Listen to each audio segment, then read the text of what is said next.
everybody, it's me, Undead Viking. I'm here to talk to you about this game. It's called Fathoms. Now, Fathoms is a miniature combat game, but it is very story-driven, and it is based on those old-school movies like Deep Star 6 or Deep Rising or even Abyss, where basically humans are doing research or whatever at the bottom of the ocean, and they disturb something, and these horrible mutated creatures like this guy right there, in this game known as Abyssinians, have been made aware of the human's presence and have decided that they taste good and want to eat them.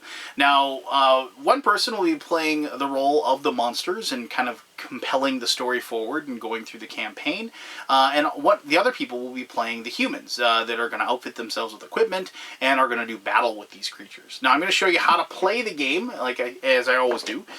So it shouldn't take long. It is a very, very classic, normal miniatures combat, but it is a heck of a lot of fun. So let me do that, and then we'll come back here and I'll tell you more about why I love Fathoms. Alright, I'm going to show you some of the basics on how to play Fathoms. Now, keep in mind this game has a lot more going on than what I'm going to be showing you. I'm just going to show you the basic mechanisms of how to play. Also, keep in mind that whereas I have these super cool miniatures that represent, these are 3D printed models. As far as like what the end result of these models will look like, I invite you to go ahead and check out the Kickstarter page to take a look. But I have these to represent the heroes, if you will, the people that are going to be trying to hunt down and fight the evil undersea creatures that are there. I don't have enough models that they provided me to represent all of the 3D creatures you're going to be running into. But like here's, I'm just going to show you these just so you have an idea of what they have. And like I said, these are 3D models, and so whereas I think they're going to look a lot like what the end result is. Keep in mind that it might not be exact, if you will. But here's like an angler. You can tell by the little light above his head. Here's another guy with a big vicious mouth there. This is their puffer fish like takeoff. And this guy explodes when he gets killed, so he can do damage to those around him. Here's the one. Oh, and then there's a couple of these littler kind of swarming guys, like spawns, and then each one of these types of creatures has a corresponding card here for the monsters. So there's the fry, angler, puffer, a viper, the lantern, the deep dweller, and the devourer. Alright, so on the backs here, you'll see that there's this tier. And the tier is something that is common throughout the game that you're going to run into. The tier will determine kind of like the level of the monster or the item or the event or what have you. And a lot of times, for the campaign purposes, what they will list is they will list a limit to the tier. So equipment of only a certain tier will be able to be equipped by the characters. Certain monsters will be limited by that as well. So a tier 1 monster, if it's a tier 1 campaign mission, then only monsters from tier 1 will be able to show up, as well as the equipment and what have you. And so just quickly going over what all this means. This is the range of the attack. So the fry here have attack of 1. They're a melee unit. If there was a symbol here, I'll show you on one of the other ones. You can actually, the players can block doors. They can close doors behind them. But if a monster has that symbol, like this viper does, they can open doors. So they could, could block themselves from this fry. But if they did that, because they couldn't get past the door. But something they can, obviously, it would not work. The next number you're going to see here, this is the attack power. So in this attacks, you're going to roll 2 dice. All dice rolls are the classic 50-50. 4 through 6 is a success. 1 through 3 is a failure. This number here is their movement. This movement is a 7. Humans have a underwater movement and a water movement, like a land movement. And so they'll have 2 different sets.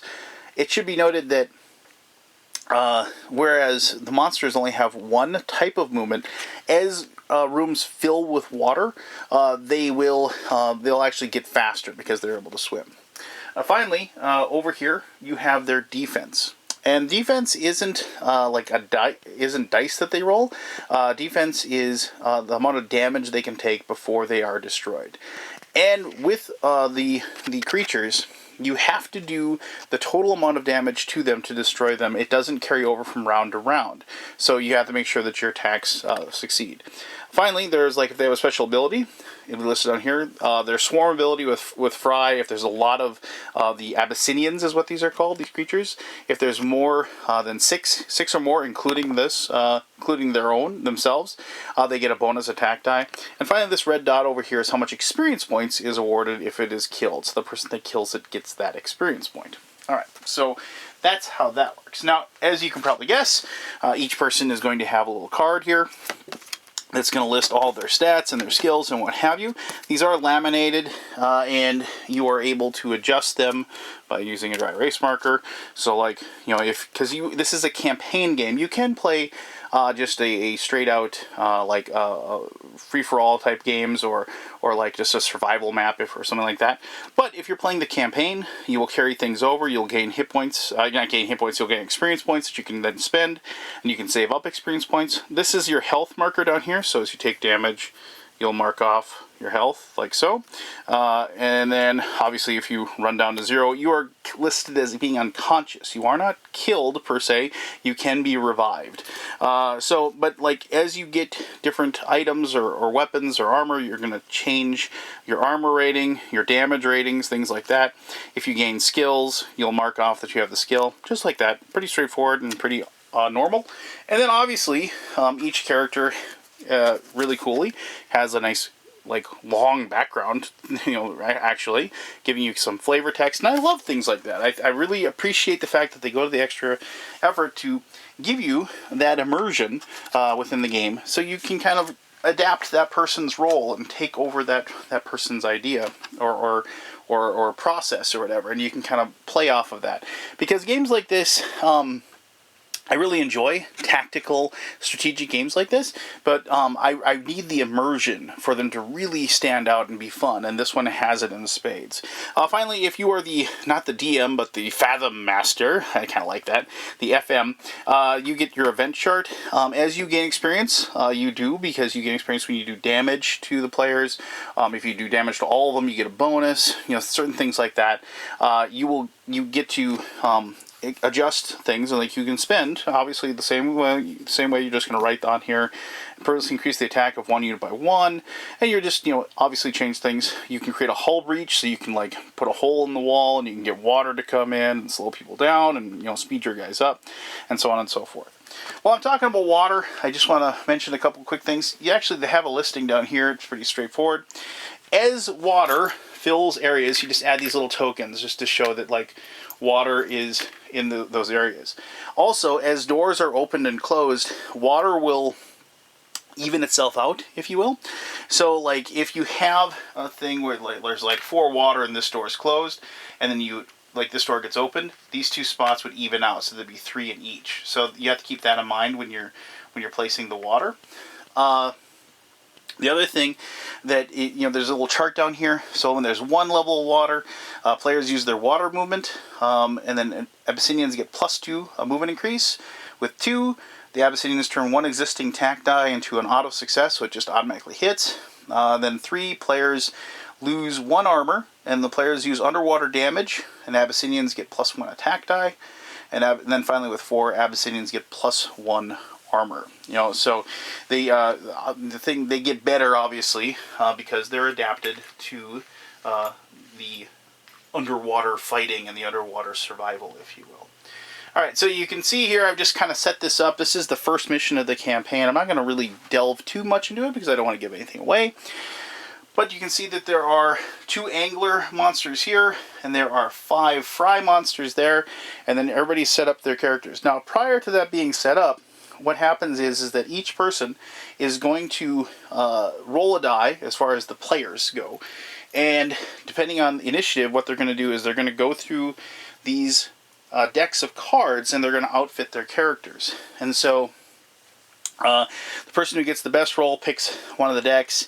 Next roll picks a deck. Next roll picks a deck. And then it's very possible nobody will have a deck right away, but that's fine. What you're going to be doing is you're going to be taking one card out of the deck and then passing it to the left. Campaigns or map setups will have normally we'll start you off with a amount of experience that you get to spend. In this case, there's 6 experience that each person gets to spend, and what they will do then is they will just you'll just pick up your deck. So like let's say you got the items, and then you'll have to go by the tier rating for the thing. So this is only tier 1, so you'll have to take all the tier 1 like so. Let me just make sure I grab them all here. And then like anything tier 2 or more, we're going to take those and put those away. And then you can kind of look through here. And so like here's flippers. +2 water movement, pretty normal. And then it has a little picture, flavor text. And then this number up here is the amount of experience points you have to spend to have that item. It should be noted that as you actually are in the battle and doing the process, you will gain experience points from killing the monsters, and there are supply lockers, which you can see right here, that little W. When you use that supply locker, you'll be able to go ahead and spend your experience, if you wish, on new equipment, if you will. And so, there's tons of stuff, and like there's repeats too. So there's only not just one set of flippers. Everybody can grab a set of flippers. There's grenades and things like that. Smart scopes, pretty expensive, cost 4 experience, but adds a bonus to your range and also a bonus to both your combat above water and underwater, and so on and so forth. And so just want to give you a quick showing. So like here's like some tier 1 weapons. I just want to show those to you. So you can see like here's a recoil spear. Okay, so this is a melee weapon because it has a 1 here. Costs 4 experience to get. It has above land, it is a 3. Below, it is 1 and a 1 and 1. So it's a pretty good melee weapon, but once you get underwater, it's not so good. Here's a pretty good compression rifle. It gets 4 dice when you're attacking above the water. You can't attack with it right next to you because it's got a 2 for range. But then you have added 1 attack die for targets of 10 or more tiles away, so you can shoot further than just that 2. But the big thing here is that notice it has no water damage, so you can't use it underwater. So you got to make sure that doesn't happen. But like things like the needle gun, you'll notice it has some for both, like that. Just quickly showing you can have pistols, and when you have pistols, you can wield 2 of them at once. And so if you wield 2 of them once, you'd get like you do each attack, but you use 1 attack action to shoot them. Finally, let me just show you just some armor quick. So like here's like flex steel armor. I thought that kind of funny, the flex steel armor. You're underwater, but then whatever. So like you'll see there's experience points cost 2, and then it gives you an armor of 2 that gives you 2 re-rolls, 2 rolls to see if you can avoid damage when you're hit. Some things like the advanced nav suit. Notice how it costs 0. So everybody can at least get like an advanced nav suit that has an armor of 1, and there's more than just one of these. There's plenty of these options available to you, so you can go through there. And then here's like a cool thing: you can have a shield if you want. Notice how the cutter shield allows you to actually do damage in melee if you want to. So because obviously it's got these big spikies on it and stuff like that. So, all right. So each person then will go through that, and then they will, choose their equipment, and then you'll begin. So when you begin a campaign or begin a situation, everybody's going to roll for the first turn of anything. Everybody rolls a die, and they determine who's going first. And what they're going to do then is that I don't have the initiative marker up here, but each person is going to put a peg, or basically a representation of themselves, on that spot to show when they're going. And so the same thing would go for the Fathom person. He roll 1 for the fry and 1 for the anglers. And then what you do is then you take turns, right? So each when you go as a human player, you get 2 actions, and you can do any 2 actions you want unless there's something that expressly forbids you from doing it. Some weapons you can't use twice in a row, but lots of weapons you can. You can just attack twice. You can move twice. You can use a skill that gives you an action. You know, things like that. You can open a door as an action, things like that. And so then you're like, most often you're going to be moving and you're going to be attacking. And attacking and moving are very straightforward. Like if you have a move, so let's say we have Disciple, which is like this big guy. But let's not use him first. Let's actually go to Whisper here because he's in the front. And so Whisper, this is land movement because there's no water in this room. You notice there are these pools of water. If you are in those, that is considered to be water. That's considered to be a depth of 3. But anyway, so you have land movement of 6. When you move, you can just that. You can just move. You move diagonally. As long as there isn't like a wall blocking you, like right there, or to here, you would just move. So if he moved over to here, he just want to move. So he started here, he'd go 1, 2, and there he is. He can attack that creature if he wants to. And so then for a second action, he could use an attack. So let's say, for example, now let's look at Whisper really quick, just so we can see. So he's got Oceanic Combat Training. You may roll an additional attack die in any level of water. You may move up to 2 additional squares per movement when in water. And if you're an adjacent to an ally, you and that ally may reroll 1 failed defense die per attack. And this may apply to more than one ally. So maybe this is something where like you have that strategy of getting people close to you. So if he moved there, and then let's say he had that spear. Let me get that spear gun out again. There's a spear gun that can be used right next to it. Let's give him that one, for example. So here we have the spear gun. And so we would just go ahead and you notice that it can be used right there in level 1. And so and it says when you successfully hit a unit, you may roll damage for the unit directly behind it as well. So we don't have one directly behind it, but so if there had been like, let's just move the guy, pretend that was there. So we're going to go ahead and we're going to roll our attack. So this has an attack of 3. We're going to take this and we're going to see what we get here. Alright, so we got 2 successes. And if you remember correctly, the Fry have a 2 defense. So we go ahead and we're going to kill that Fry like that. Bam! We killed a creature. So that would be 1 experience that we get from that particular situation. Now, if we follow the rules for the spear gun, it says that if you successfully hit him, you roll damage for the unit directly behind it as well. So we're going to go ahead and we're going to roll again.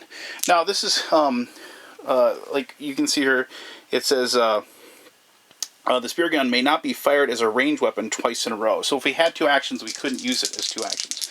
But here we go. Let's go ahead.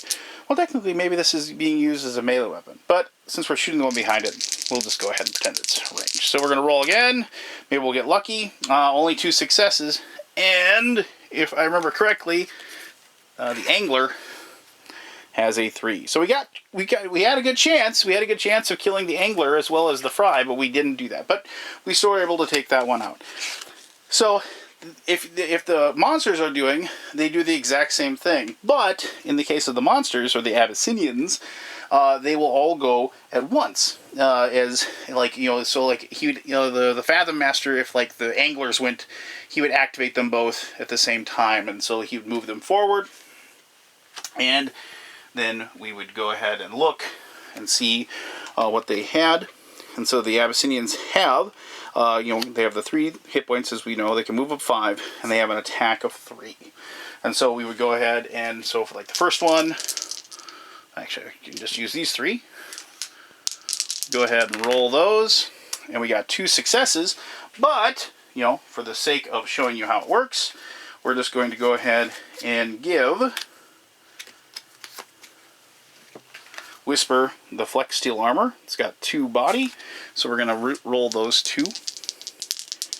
And this armor also, if you notice, always read the things. It says allows you to re-roll 1s on your defense rolls. So we're going to go ahead and roll.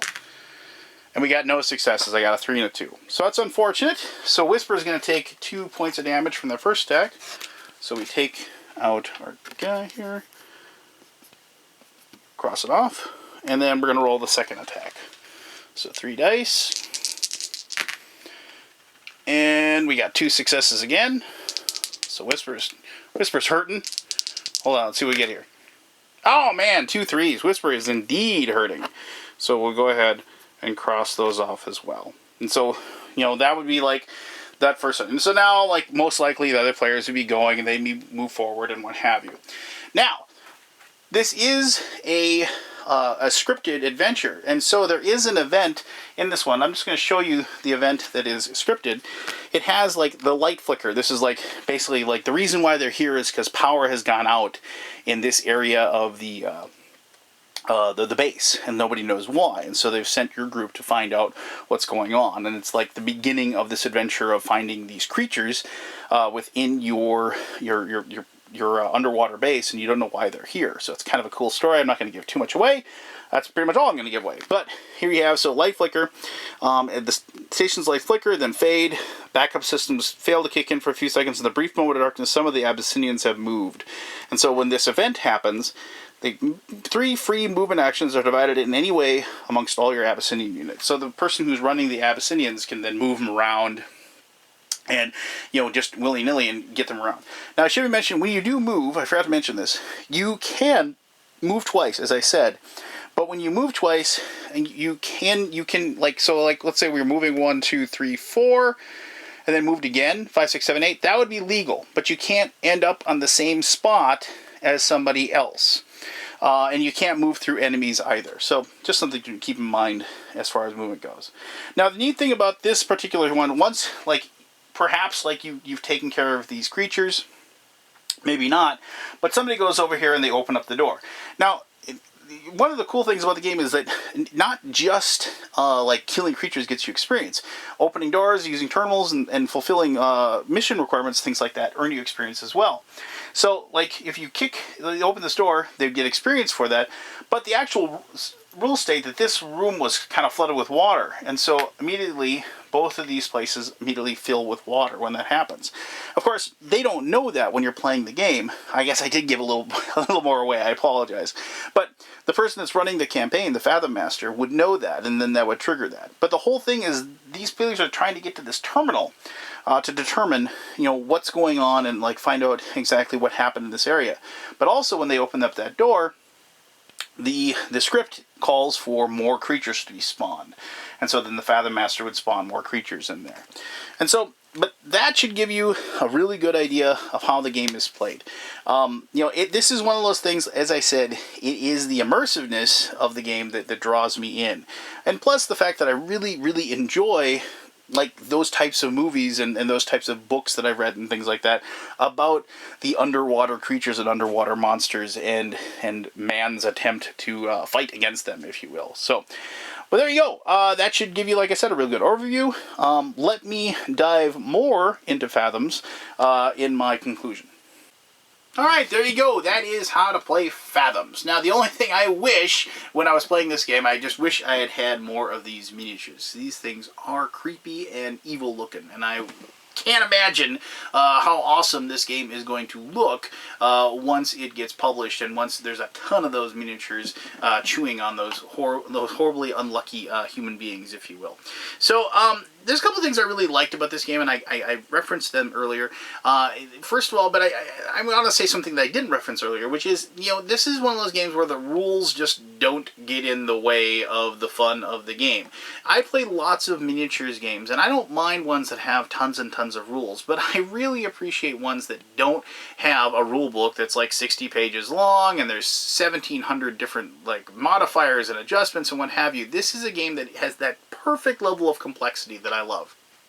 The creatures are very, very straightforward. You know, everything that you need to know about the creature is right there on the card. I mean, if you have to, I mean, admittedly, look up what their special ability is. You know, what is the precision ability for the Viper? So you have to go and refer to that in the rules. But, you know, besides that, you know, it's like once you have that stuff down, or at least even have that page of the rulebook out and, you know, and available to you, the rest of it is very simple. The weapons right there on the weapon, it explains what the weapon does. It doesn't have a bunch of keywords that you have to go look up with those either. The skills and everything that are on those player cards are right there. It's everything in front of you, easy to use and ready to go.